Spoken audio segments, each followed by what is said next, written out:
¿Cómo están amigos? Un cordial saludo, bienvenidos a este nuevo video, Tabú Podcast con Elvis Orellana Espinosa. Vamos a desarrollar este video.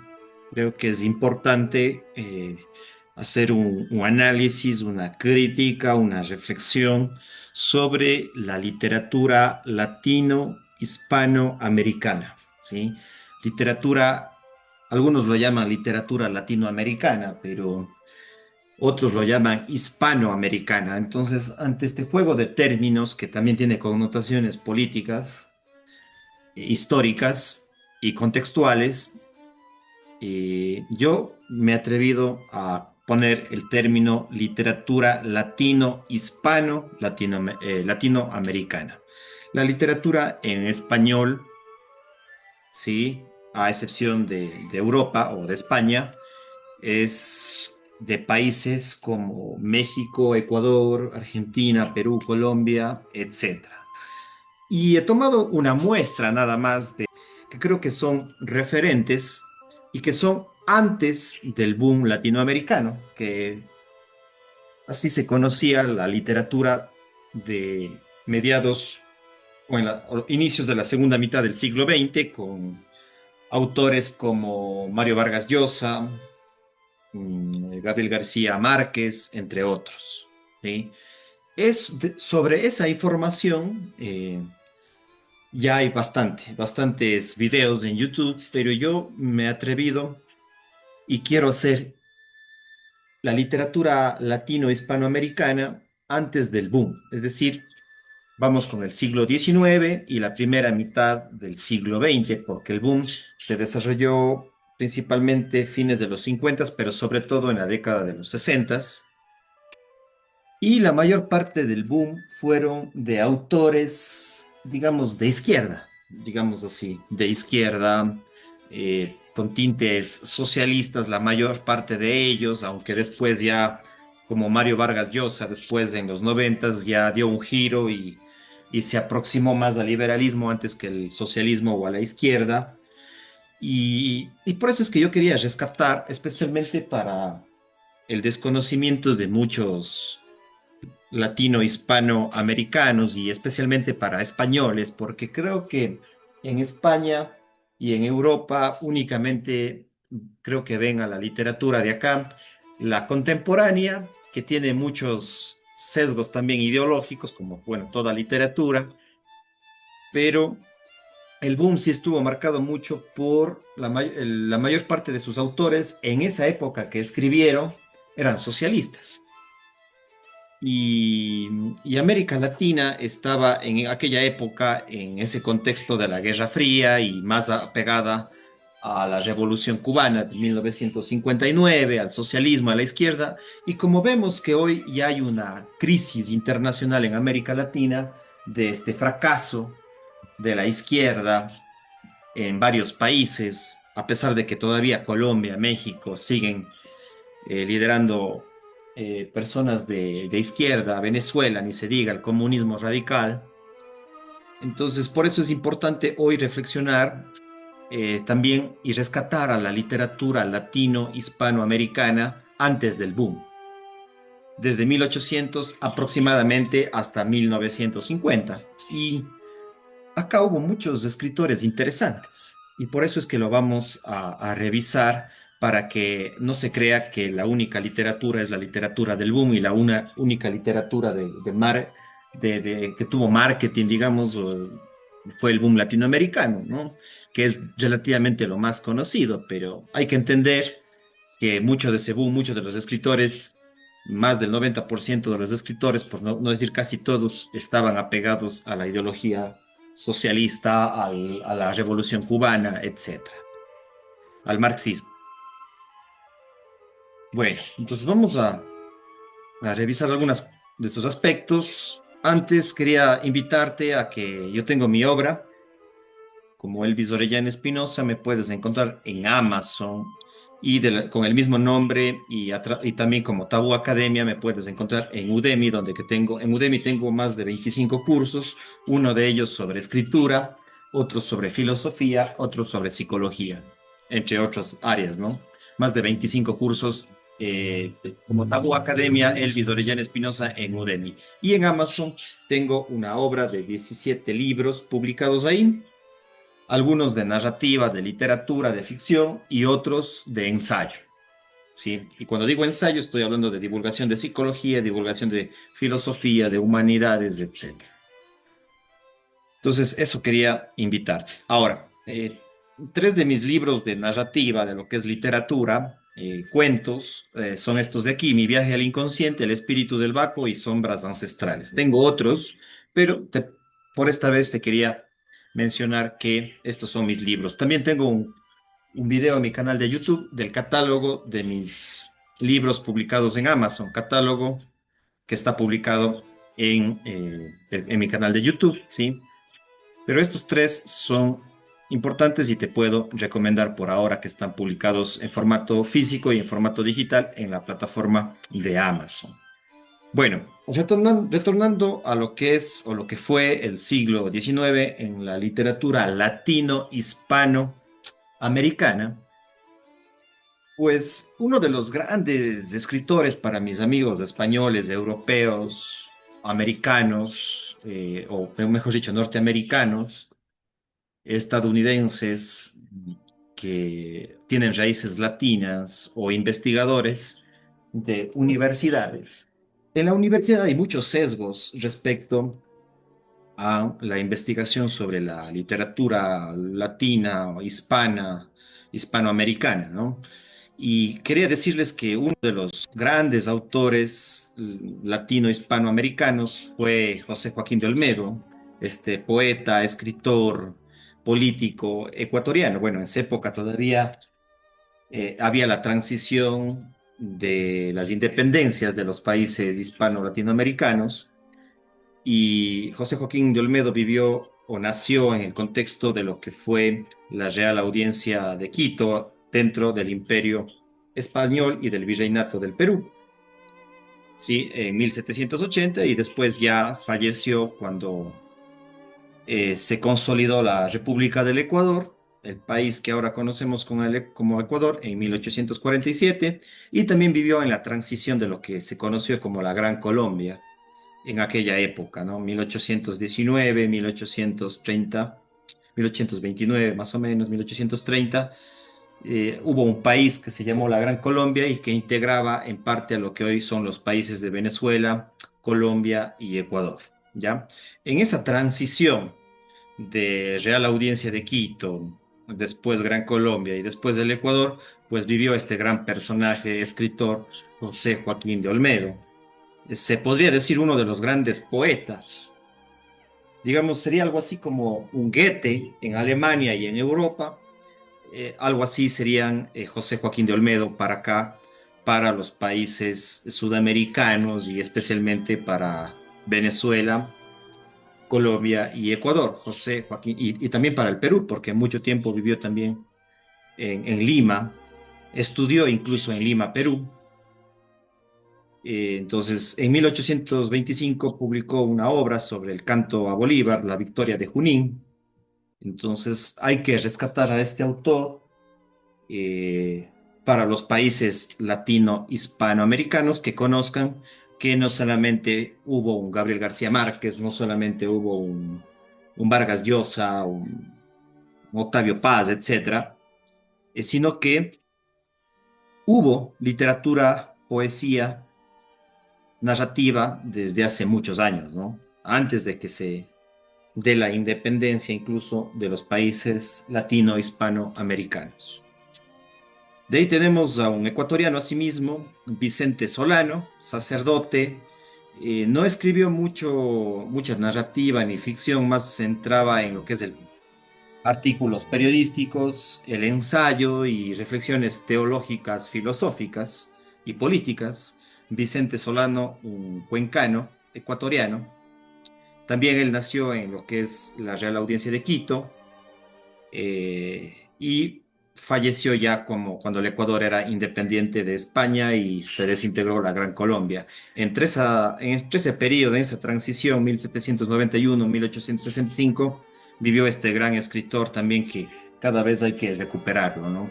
Muchos sectores progres izquierdosos detestan a Vicente Solano. Sin embargo, una de las principales avenidas históricas de la ciudad de Cuenca lleva el nombre de este gran escritor y periodista cuencano, a pesar de que no les guste a muchos socialistas contemporáneos, izquierdosas contemporáneas, pero hay que rescatar a este personaje importante y una de sus publicaciones fue la revista La Escoba en 1854.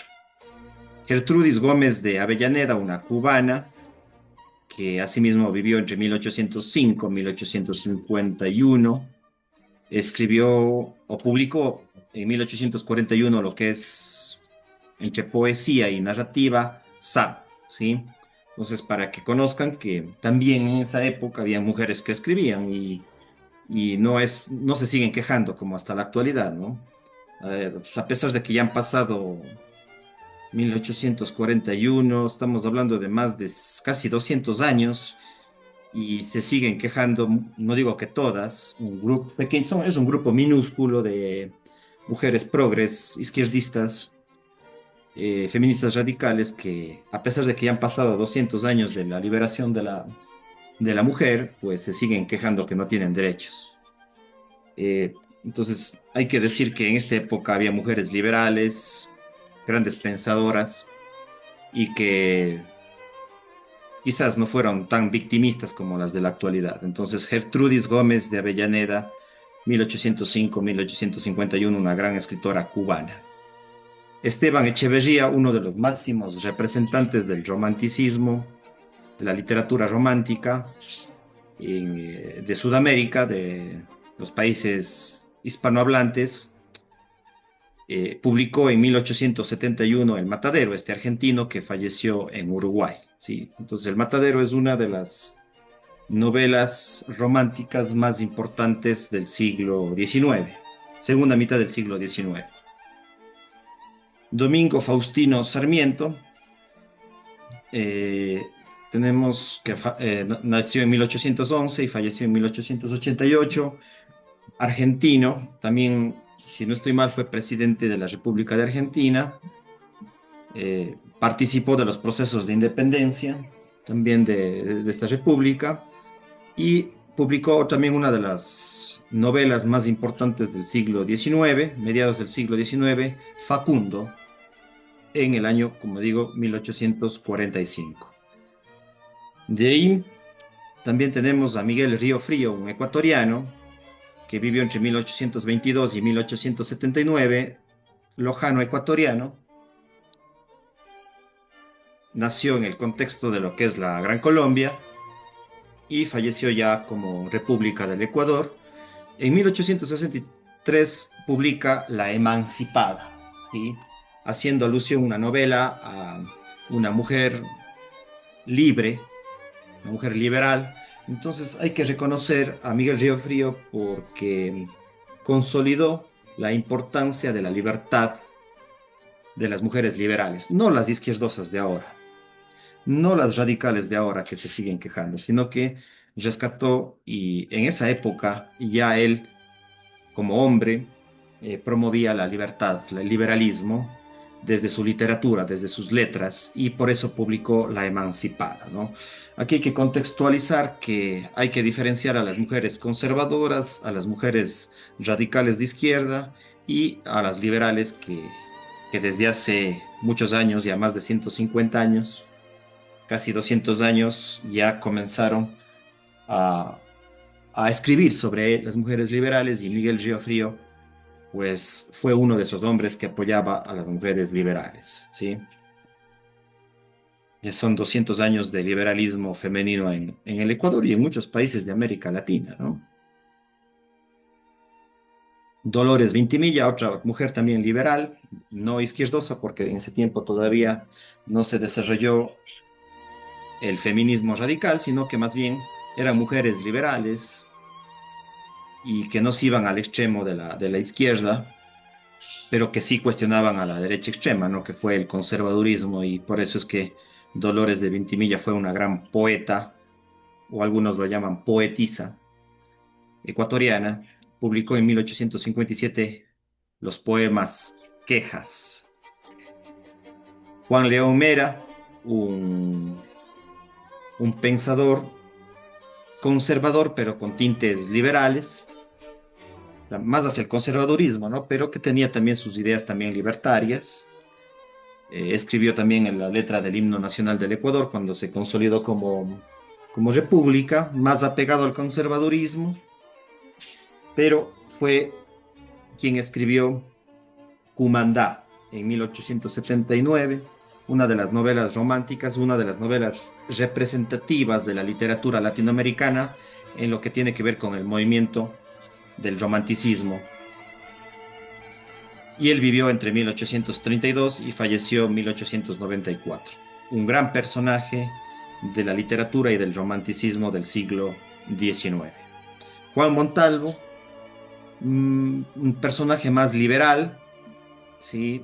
Digamos, a veces tenía enfrentamientos con Juan León Mera, pero vivieron más o menos en esa misma época, ambateño ecuatoriano, residió también en Quito, más de tintes liberales, un periodista, pero también un gran escritor de novela, de poesía, de diferentes géneros literarios, y hay que investigarlo más.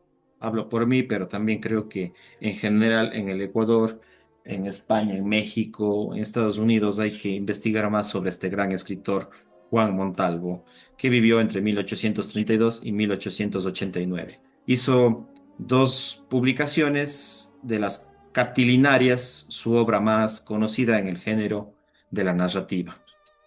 Ricardo Palma, un peruano, escribió en 1872 Tradiciones peruanas, uno de los más importantes del movimiento romántico del movimiento romántico o el romanticismo en lo que es Sudamérica, los países hispanohablantes, latino, hispanoamericanos, Ricardo Palma del Perú. Jorge Isaacs, creo que es uno de los más citados. Sí hay información sobre él en YouTube, a diferencia de algunos otros. También hay información de Esteban Echeverría, pero sí es importante que las nuevas generaciones de sudamericanos, de los países hispanohablantes en América, pues conozcan estas figuras. Y de Jorge Isaacs sí hay mucha información. He revisado algunos charlas, investigadores colombianos de Cali especialmente, que hablan sobre la vida y la obra de Jorge Isaacs, uno de los mayores representantes del romanticismo eh, hispanohablante, sudamericano, colombiano, y publicó en 1867 María, la obra más emblemática del romanticismo en Colombia. Quizás hayan otros, ¿no? Pero requiere más investigación. Acá estamos solo haciendo una mirada muy, muy general. El mexicano Manuel Acuña publicó en 1874 Nocturno a Rosario, este mexicano que vivió entre 1849 y 1873. También habría que investigar más sobre la literatura y el romanticismo en el caso mexicano, como decía yo, en el caso ecuatoriano, otros autores. Esto solamente es una muestra, son ciertos representantes nada más. Francisco Campos Cuello, un ecuatoriano, que publicó en 1893, ya finalizando el siglo, La Receta, Relación Fantástica. Él escribió, es uno de los autores que inició la ciencia ficción en Latinoamérica y en el Ecuador. Muchos hablan de Julio Verne, de la literatura europea, pero acá también hubo ciencia ficción y Francisco Campos Cuello, este ecuatoriano guayaquileño, publicó La Receta en 1893, ¿sí? Literatura fantástica de ciencia ficción, vivió entre 1841 y 1916. Eso lo que es el siglo XIX. Y brevemente tenemos lo que es el escritores que ya publicaron en el siglo XX, como el gran escritor odiado por los izquierdosos de la literatura, de las humanidades. Diríamos que lamentablemente, diría yo que la mayor parte de escritores en Latinoamérica en la actualidad y de escritoras Detestan a Borges, detestan a Mario Vargas Llosa, porque a partir de los años 90 Vargas Llosa se hizo liberal, ya no dejó el socialismo, dejó el comunismo. Tampoco es que Vargas Llosa se hizo conservador, él más bien fue un liberal, al igual que Jorge Luis Borges, criticado por los sectores alineados a Fidel Castro, a la dictadura cubana, criticado por algunos del boom latinoamericano. Sin embargo, Jorge Luis Borges es uno de los máximos representantes de la literatura antes del boom. En 1945 publicó El Aleph, que quizás es una de sus cuentos más conocidos, ¿no? En 1800, él vivió entre 1899 y falleció en 1986. Nació en Argentina y falleció en Suiza. Tenía raíces también de este país, ¿no? Entonces, el gran Jorge Luis Borges, odiado por los escritores del boom y por la gente que le sigue a Castro, a Chávez, a Maduro, toda esa gente de la izquierda extrema, ¿no? Jorge Luis Borges yo creo que fue un liberal muy importante de su época, un gran representante de la literatura antes del boom.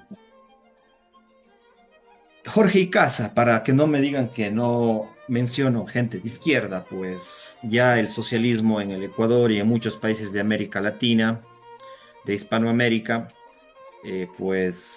con la revolución rusa de la Unión Soviética, pues ya en la década de los 20, de los 30, muchos siguieron ya esta ideología socialista, izquierdosa, antiliberal y anticonservadora, pues surgió el indigenismo con Jorge Icaza en su novela Huasipungo. Esta obra sí es amada por los socialistas y por los indigenistas ecuatorianos y latinoamericanos, publicada en 1934. Jorge Icaza también fue un escritor importante, aunque no comparta mucho su ideología y su literatura.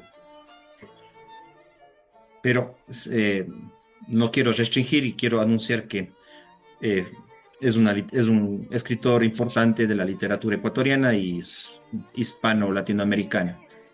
De igual forma, el indigenismo de Jorge Carrera Andrade, un mestizo, pero que reivindicó los derechos de los indígenas a través de su literatura, El Camino del Sol de 1959, en la época ya casi del boom latinoamericano. Jorge Carrera Andrade también con raíces, con rasgos de liberales hacia la izquierda, ¿no?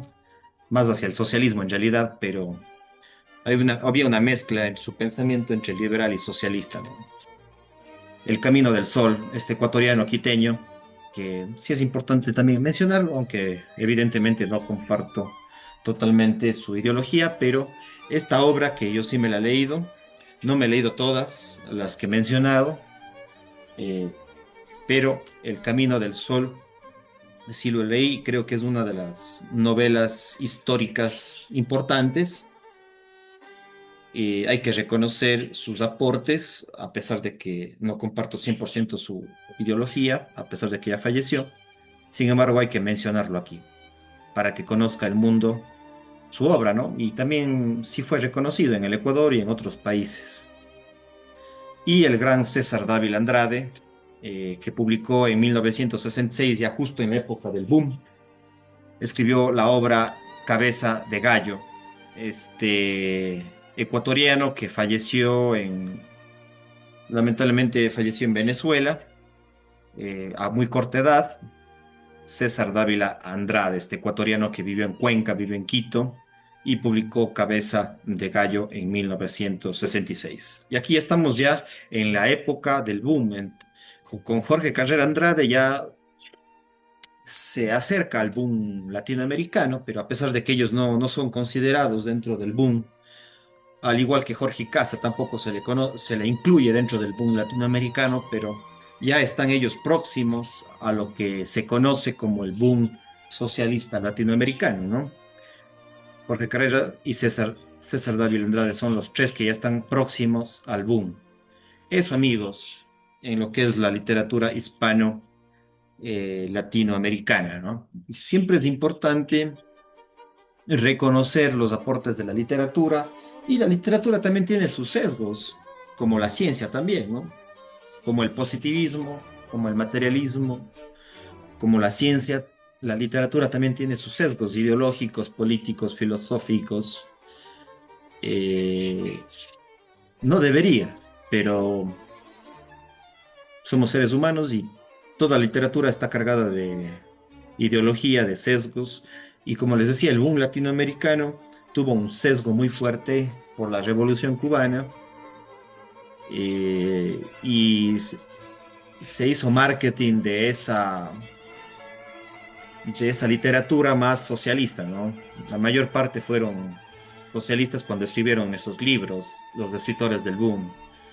Y por eso es que hay que rescatar también a otros autores, tanto de izquierdas como de derechas, como de liberalismo, ¿no? Y esa creo que es una de mis misiones, ¿no? A pesar de que yo soy un poco más liberal y hasta cierto punto hasta mini anarquista o casi anarquista, pero más liberal, yo integro a gente del lado conservador de la derecha y gente, como ustedes vieron, también de la izquierda, ¿no? Aunque no comparta esa literatura o he leído, y les incluyo para que la gente conozca la pluralidad y la diversidad de la literatura. Incluso ahora hay que mencionar un autor que cada vez está siendo conocido y que no pertenece al boom, Leonardo Padura, un cubano que critica los regímenes totalitarios de izquierdas, ¿no? Y cómo a través de su literatura y de sus ensayos cuestiona los estados totalitarios, como el caso cubano, como el caso de la URSS, etcétera, ¿no? Eh, entonces, Leonardo Padura, revísenlo en YouTube, que les recomiendo mucho. Y también quería recomendarles mi literatura, Mi viaje al inconsciente, El espíritu del Baco y Sombras ancestrales, que están colocados en formato físico y digital en la plataforma de Amazon, ¿no? Y en Udemy tengo varios cursos de introducción a la escritura. No me considero un experto, pero sí doy algunos tips en estos cursos de lo que es escritura, ¿no? También psicología, psicología analítica, junguiana. Ah, me olvidé de decir que César Dávila Andrade también estuvo muy influenciado por la obra de Carl Gustav Jung, a quien yo, como Jung, también me considero en parte junguiano, de Carl Gustav Jung. César Dávila Andrade estudió mucho el misticismo, digamos, los ensayos, la obra de Carl Gustav Jung, ¿no? César Dávila Andrade, este ecuatoriano que publicó Cabeza de Gallo. No me he leído Cabeza de Gallo, ojalá en algún momento pueda leer y encontrar ese libro, ¿no? Pero, digamos, como términos generales, les he recomendado algunos, faltan muchos, ¿no? Faltan muchos autores latino, hispano, americanos, y que han aportado mucho a la literatura en español, ¿no? Si ahora fuera un imperio, la lengua española o el imperio español, pues ya no estaría en España, porque estaría en México. En México hay la mayor cantidad de escritores y de hispanohablantes. México y también los Estados Unidos, Colombia, son países con gran número de hispanohablantes, más incluso que la misma España. Entonces, si hoy se recuperara el imperio español en un caso hipotético, y no digo que sea un- una realidad, pero si es que fuera hoy el imperio español, pues por número y por extensión geográfica, número de habitantes y extensión geográfica, pues la sede estaría en México, ¿sí? Después quizás una subsede en Colombia, ¿sí? Porque en Colombia está la mayor cantidad también de hispanohablantes, y no nos olvidemos que en los Estados Unidos también hay muchísimos latino-hispanoamericanos, una gran cantidad. Estamos hablando de 41 millones de personas que hablan español como lengua materna en los Estados Unidos, ¿no? Entonces, Estados Unidos está lleno de hispanos, hispano-latinoamericanos. Después de México, después de Colombia, veamos cuántos tiene México. Tiene 130 millones al 2023. 130 millones de hispanohablantes México. O sea, al lado de España no es nada. Estados Unidos y México y Colombia, pues tienen la mayor cantidad de hispanohablantes. Entonces, si hoy existiera el Imperio Español, pues ese debería estar la sede en México o entre México y los Estados Unidos. Bueno, eso en cuanto a la literatura latino-hispanoamericana y no nos quedemos solamente con el socialismo del boom. Si ampliemos nuestra mente, autores conservadores, autores socialistas y sobre todo autores liberales, liberales. Sí, yo hablo mucho de liberalismo en muchos de mis videos. Y si no quieren llamarlo liberalismo, pues llámenlo mini-arquismo, la miniarquía. Entonces, amigos y amigas, ha sido este video analizando brevemente la literatura latino-hispanoamericana antes del boom. Algunos cercanos al boom, pero más hemos estado centrados aproximadamente entre 1800 y el año 1950. 150 años de literatura, hasta yo me incluyo, tendría que leer más e investigar sobre estos autores. Cuídense mucho, pasen bien, no se olviden de suscribirse al canal Tabú Podcast con Elvis Orellana Espinosa. Y si es que quieren mis cursos, están en la plataforma Udemy y mis libros en la plataforma de Amazon. Cuídense mucho, pasen bien. Chao, chao.